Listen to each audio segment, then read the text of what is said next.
Hello বন্ধুরা, good morning. এখন সময় হচ্ছে সকাল 6টা। তো আমি ঘুম থেকে উঠেই আজকে বাসন মাজা দিয়ে আমার ভিডিওটি শুরু করে দিলাম। তোমরা সবাই কেমন আছো? আশা করি ভালো আছো। আর আমিও তোমাদের ভালোবাসে অনেক অনেক অনেক ভালো আছি। আর দেখো আজকে আমার কত বাসন বেরিয়েছে। গতকাল না সন্ধ্যের পর থেকে আর বাসন মাজা হয়নি, সব জমিয়ে রেখেছিলাম গামলার মধ্যে। তো ভাবলাম আজকে ঘুম দিয়ে উঠেই আজকে বাসনটাকে মেজে আগে শেষ করতে হবে। ঘুমিয়েই ভাবছি ঘুম দিয়ে উঠেই বাসনটা মেজে নেব। তো বাসন মেজে আমি বাসি নাইটিটা চেঞ্জ করে আমি এই যে বোতলগুলোকেও পরিষ্কার করে জল ভরে নিচ্ছি। মানে বোতলগুলো কেমন তেলছিটে হয়ে গেছিলো, তার জন্য বোতলগুলোকেও ভালো করে পরিষ্কার করে নিয়েছি। নিয়ে এই যে আমি ভরে নিচ্ছি বোতলগুলো। তো ছেলে এখনও ঘুমোচ্ছে, আর মেয়ের যেহেতু পরীক্ষা আছে, মেয়ে উঠে পড়তে বসে পড়েছে আজকেও। মেয়ে উঠে পড়তে বসেছে, আর ছেলে তো ঘুমোচ্ছে। আর কারণ প্রথম দিন 8:30টার মধ্যে ঢুকতে হয়েছিল। আজকে যেহেতু 3 তারিখ ফেব্রুয়ারি মাসের, আজকে দ্বিতীয় পরীক্ষা, ইংলিশ পরীক্ষা। তো তার জন্য মেয়েকে আজকে মানে 9টার সময় বাড়ির থেকে বেরোলেও হবে, কারণ অ্যাকচুয়ালি 9:30টার মধ্যে আজকে ঢুকলে হবে। তো যাই হোক, আমি বাড়িতে কাজবাজ করে নিই, ওকে নিয়ে আবার স্কুল যেতে হবে। তো তোমরা দেখলেই আমি বাসন মেজে বোতল ভরে এই যে ব্রাশ করে নিচ্ছি। নিয়ে আজকে সকালে কিছু রান্না করব না, গতকালের ভাত আর বাঁধাকপির তরকারি আছে, ওটা দিয়েই ওকে মেখে ভাতটাকে গরম করে ওকে খাইয়ে দেবো। তারপর ওকে স্কুল থেকে দিয়ে এসে বাজার করে এসে আমি আর কি রান্নাটা বসাবো। তো বিছনাটা তুলতে পারিনি কারণ ছেলে ঘুমোচ্ছিল। তো এই যে এখন বিছনাটা তুলছি। কেন বলো তো, ছেলে ঘুমোচ্ছিল বলে বিছনাটা তুলতে পারিনি। তো বিছনাটাকে আমি তুলে নিই, তোমরা সঙ্গে থাকো।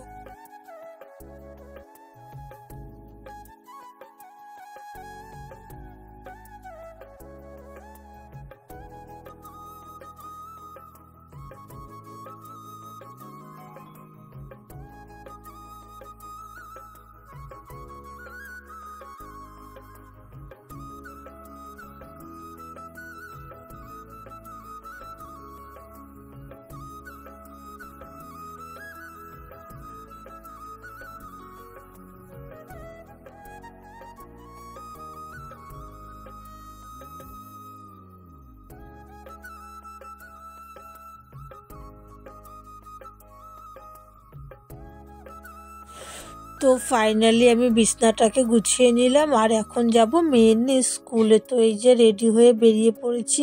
আর মেয়ে কি একটা কথা বলেছে, আমার খুব হাসি পেয়ে গেছিলো।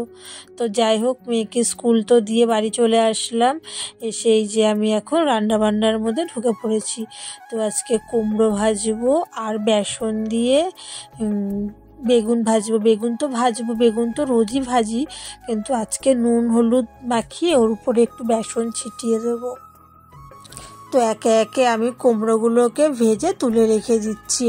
আর অনেক দিন পর আজকে কুমড়ো ভাজা করছি, আর এই কুমড়োটা অনেক দিন হয়ে গেছে, তো ভাবলাম ভেজেই নিই। তো কুমড়োটা ভেজে নিই, তারপর ওদিকে তো আমি বেগুন কেটে নুন হলুদ মাখিয়ে বেসনও ছিটিয়ে রেখে দিয়েছি। তো ভাবছিলাম যে প্রথমে ভেবেছিলাম কুমড়ো ভেজে এর মধ্যেই মাছ ভাজবো, কিন্তু ভাবলাম না, আগে বেগুনটাকে ভেজে নিই, তারপরে আমি মাছ ভাজবো। তো দেখো বেগুনগুলোকেও ভেজে নিয়েছি লাল লাল করে।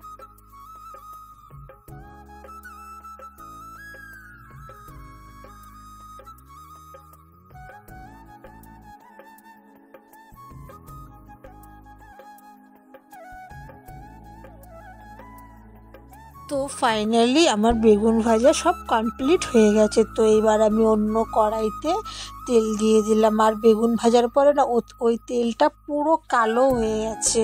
ওর মধ্যে মাছ ভাজলে মাছটাও কালো হয়ে যাবে। তো দেখো আমি মাছগুলোকে একে একে ভেজে নিচ্ছি অন্য কড়াইতে। আর মাছটা লেগে গেছে নাকি আমি এইভাবে কড়াইটাকে নাড়িয়ে দেখি, মানে প্রথমে আমি খুন্তি দিই না, যদি ভেঙে যায় ওই জন্য।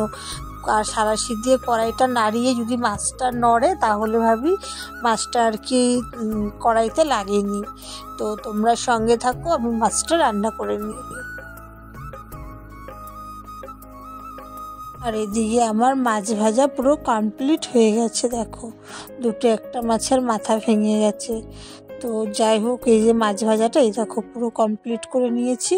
তারপর কড়াইতে আর অল্প তেল দিয়ে আমি আলুটাকে লাল লাল করে ভেজে নিচ্ছি। আর আলুটা একটু বেশি দিয়েছি তরকারিতে, কারণ মাছের ঝোলটাই আজকে ঝোল ঝোল করেই করা হবে। আর ওই কুমড়ো ভাজা বেগুন ভাজার সঙ্গে আজকে ডালও করব না, তার জন্য মাছের ঝোলটা অনেকটু বেশি রাখতে হবে। তো দেখো আলুটা লাল লাল করে ভেজে ওর মধ্যে দিয়ে দিয়েছি জিরে, গোলমরিচ আর পেঁয়াজ, আর হচ্ছে গিয়ে দু কোয়া রসুন, আর সামান্য একটু আদা দিয়েছি, না দিলেও হয় তবু দিয়েছি।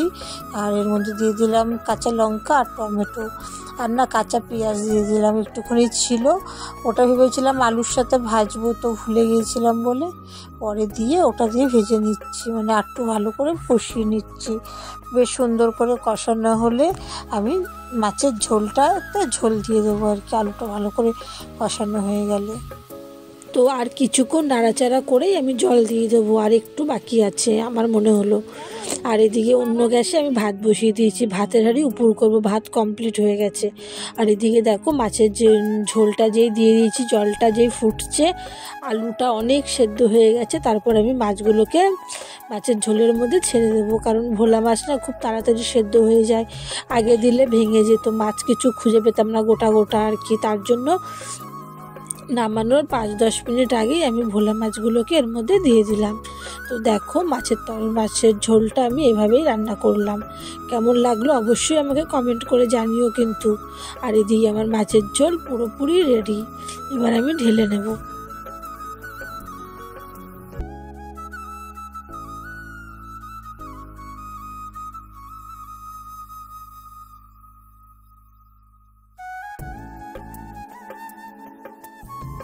আর এদিকে বেগুন আর কুমড়ো ভেজে রেখে দিয়েছি, আর ওদিকে ভাতের হাঁড়িতে উপর করে দিয়েছি।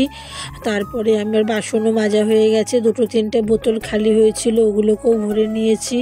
নেওয়ার পরে এই যে এটা আমার শেষ কাজ বলতে ঘরটা মুছেই আমি স্নান করতে যাব। আর এখন সময় হচ্ছে 1:45, কারণ মেয়েকে স্কুল দিয়ে এসে তারপরে রান্না করেছি, মেয়েও চলে এসছে পরীক্ষা দিয়ে। তো ঘর মুছে স্নান করে আমি খেতে বসে পড়েছি, ওই যে মাছ, বেগুন ভাজা আর কুমড়ো ভাজা। আর এখন সময় হচ্ছে সন্ধ্যে 6টা। তো সন্ধ্যেবেলা কী খাবো ভাবতে অনেক দিন না এই পেঁয়াজ, টমেটো, ডিম, আটা দিয়ে গোলা রুটি করা হয়নি। তো আজকে অনেক দিন পর এটা করছি, আর আমি কিভাবে করি তোমরা সঙ্গে থাকো।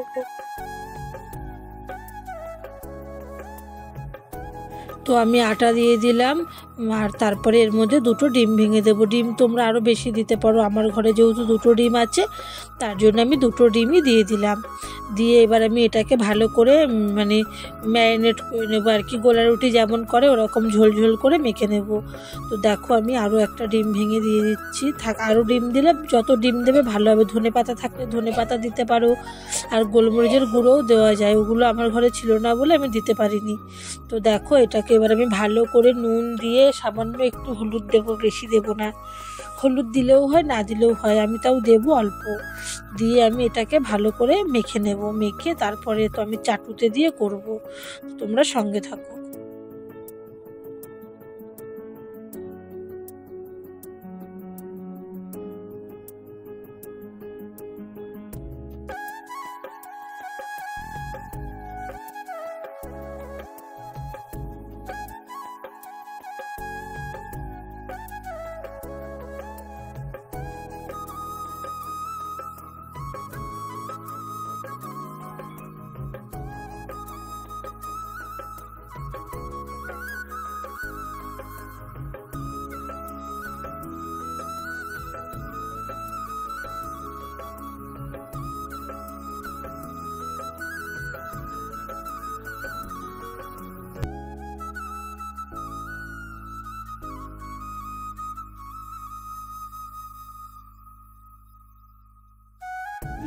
তো দেখো আমি চাটুতে দিয়ে দিয়েছি আর উল্টেও দিলাম।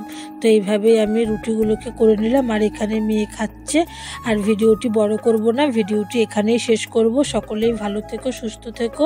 পরের দিন নতুন ভিডিও নিয়ে আবার চলে আসবো।